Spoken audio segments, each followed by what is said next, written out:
السلام علیکم ورحمۃ اللہ وبرکاتہ۔ اعوذ باللہ من الشیطان الرجیم، بسم اللہ الرحمن الرحیم۔ یا ایہا النبی اتق اللہ ولا تطع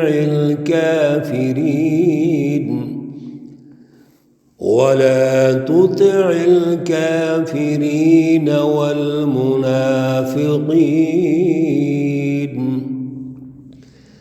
ان اللہ کان علیما حکیما۔ صدق اللہ العلی العظیم۔ اللہم صلی علی سیدنا ومولانا محمد النبی الأمی وعلى آلہ واصحابہ وبارک وسلم وصلی علیہ۔ معزز سامعین و سامعات، آج الحمدللہ ہم سورۃ الاحزاب کا آغاز کر رہے ہیں۔ سورۃ الاحزاب یہ مدنی صورت ہے، مدینۃ المنورہ میں نازل ہوئی ہے۔ اس کے 9 رکوع اور 73 آیات ہیں۔ آج کے درس میں سورۃ الاحزاب کا تعارف پیش کیا جائے گا۔ پیچھے ہم نے جو سورہ مقدسہ مکمل کی ہے وہ سورۃ السجدہ ہے۔ سورۃ السجدہ کی جو پہلی آیات ہیں اس میں اللہ رب العزت نے کلام مقدس قرآن مجید کو ایک قانون، ضابطہ اور آئین، اور ایسا آئین اور ضابطہ جس میں کوئی شک و شبہ نہیں ہے، اور اس کی نسبت یہ فرمائی کہ تنزیل من رب العالمین، یہ اللہ رب العزت کی طرف سے ہے۔ جب ہم کلام مقدس کا مطالعہ اللہ کی کلام سمجھ کے کریں گے اور اپنے مسائل کے حل کو پیش نظر رکھیں گے تو پھر یقیناً یہ کلام مقدس ہمارے مسائل حل کرے گی۔ ہمارا معاشرہ، سماج کیسے تشکیل پائے، اس معاشرے کی بیک گراؤنڈ میں جو سسٹم موجود ہیں، جن کو سیاسی نظام کہتے ہیں، معاشی نظام کہتے ہیں، وہ کیسا ہونا چاہیے، یہ تمام دائرے اور اس کا فہم، اس کا شعور اللہ رب العزت نے سورۃ السجدہ میں عطا فرمایا۔ اور پھر آخری آیات میں بڑی اہم اور بات ارشاد فرمائی، وہ سمجھیے تو سورۃ الاحزاب مزید سمجھ آ جائے گی کہ آپ صلی اللہ علیہ وسلم جو قومی انقلاب کے لیے قومی شعوری جدوجہد کر رہے ہیں، آپ اپنے مشن کو جاری رکھیں، مشن پہ قائم رہیں، اور یہ جو سوال کرتے ہیں کہ یوم الفتح، فتح کا دن کہاں ہے، کب آئے گا، کیوں نہیں آ رہا؟ اللہ کا اگر وعدہ ہے تو فتح کا یعنی انقلاب کا دن آنا چاہیے۔ تو اللہ رب العزت نے بڑے خوبصورت انداز میں فرما دیا کہ وہ دن آنا ہے، آپ اس کا انتظار کر رہے ہیں، کریے۔ رسول اللہ صلی اللہ علیہ وسلم اور سچی جماعت حزب اللہ سے کہہ دیا گیا کہ آپ بھی انتظار کیجئے، وہ دن آئے گا، اور جب آئے گا تو پھر کسی کو کوئی فائدہ نہیں ہوگا۔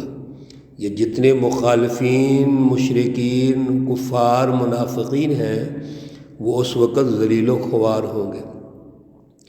اللہ رب العزت کی مرضی ہے کہ وہ دن کب آئے۔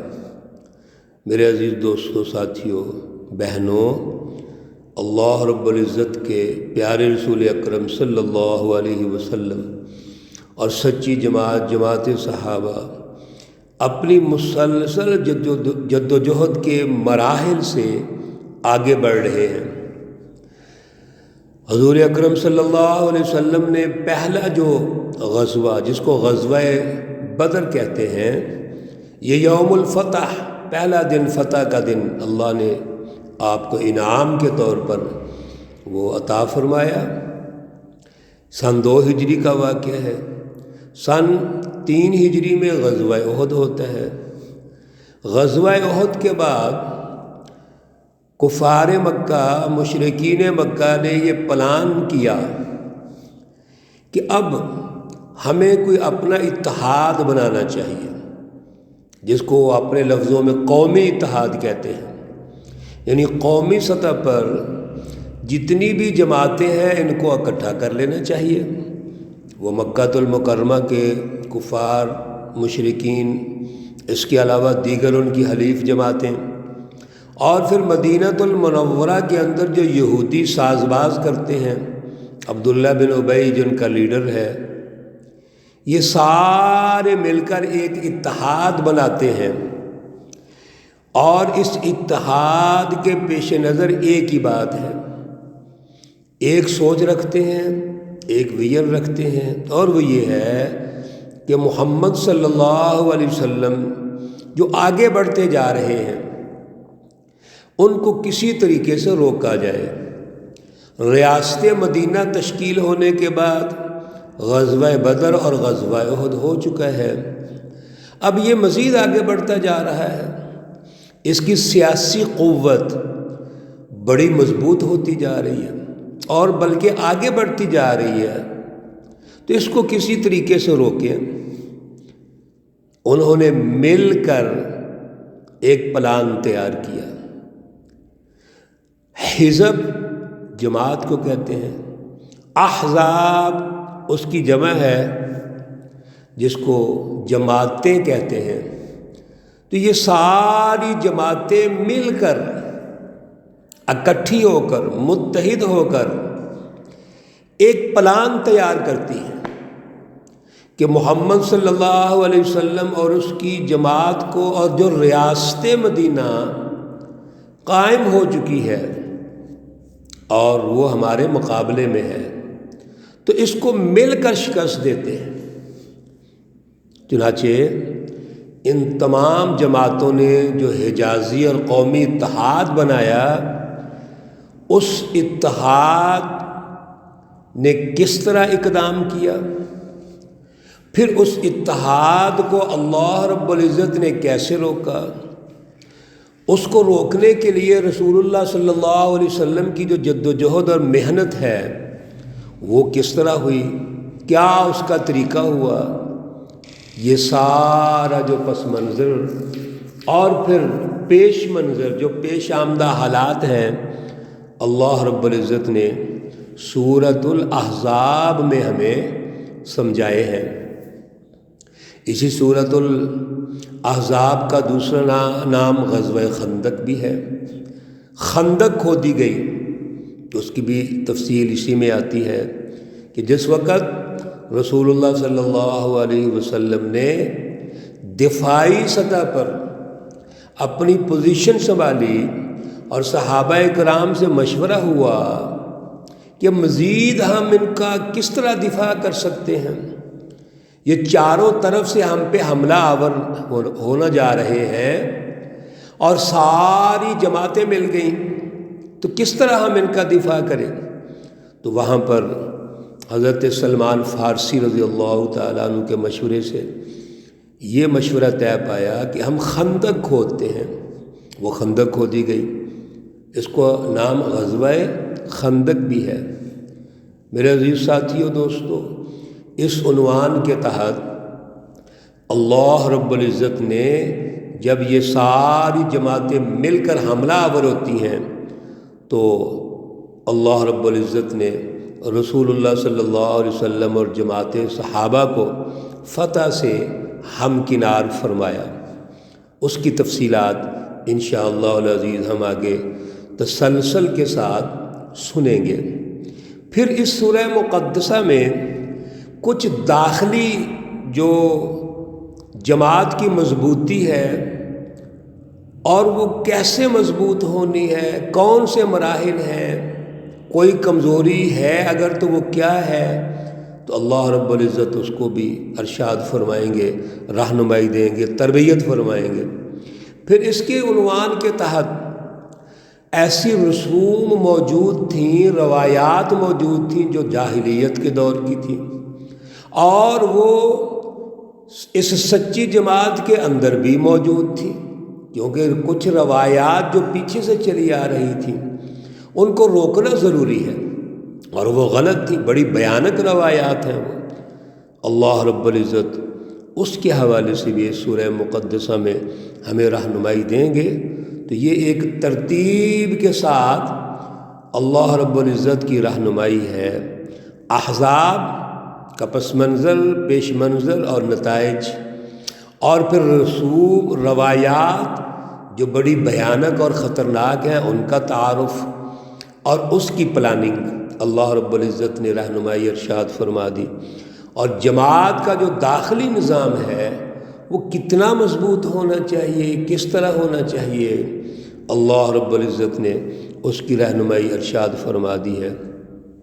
انشاءاللہ العزیز ترتیب کے ساتھ ہم اس سورہ مقدسہ کو سنیں گے۔ آپ تمام احباب اور ہماری بہنیں، عزیزوں، سب سے گزارش یہ ہے کہ ہم 1، 2 یا 3 آیات جو تلاوت کر کے گزارشات پیش کرتے ہیں، اللہ کی رہنمائی ہم سمجھتے ہیں، ہمیں اس پر غور کرنا چاہیے، توجہ رکھنی چاہیے۔ اگر کچھ سوالات ہوں تو وہ سوالات بھی اٹھانے چاہیے۔ اللہ رب العزت ہمیں اعلیٰ شعور عطا فرمائیں، اعلیٰ فہم عطا فرمائیں۔ اللہ رب العزت کلام مقدس کی جو تاثیر ہے وہ اللہ تعالی ہمارے قلوب میں منتقل فرمائیں۔ اللہ رب العزت تمام مرحومین و مرحومات کو جنت الفردوس میں اعلیٰ مقام عطا فرمائیں۔ اللہ رب العزت تمام بیماروں کو شفائے کاملہ عاجلہ مستمرہ عطا فرمائے۔ اللہ رب العزت جتنے ہمارے بھائی بہن عزیز پریشان حال ہیں، ان کی نجی پریشانیاں ہیں، خاندانی ہیں، جاب کی ہیں، بزنس کی ہیں، اللہ سب پریشانیاں دور فرمائے، اور خصوصاً یہ ساری پریشانیاں اس نظام ظلم کی پیدا کرتے ہیں۔ اللہ اس نظام ظلم سے ہمیں چھٹکارا عطا فرمائے۔ اللہ رب العزت ہمارے حال پر رحم فرمائے۔ ربنا تقبل منا انك انت السميع العليم وتب علينا انك انت التواب الرحيم، وصلى الله تعالى على النبي الأمي محمد وعلى آله وأصحابه أجمعين برحمتك يا أرحم الراحمين۔ السلام عليكم ورحمة الله وبركاته۔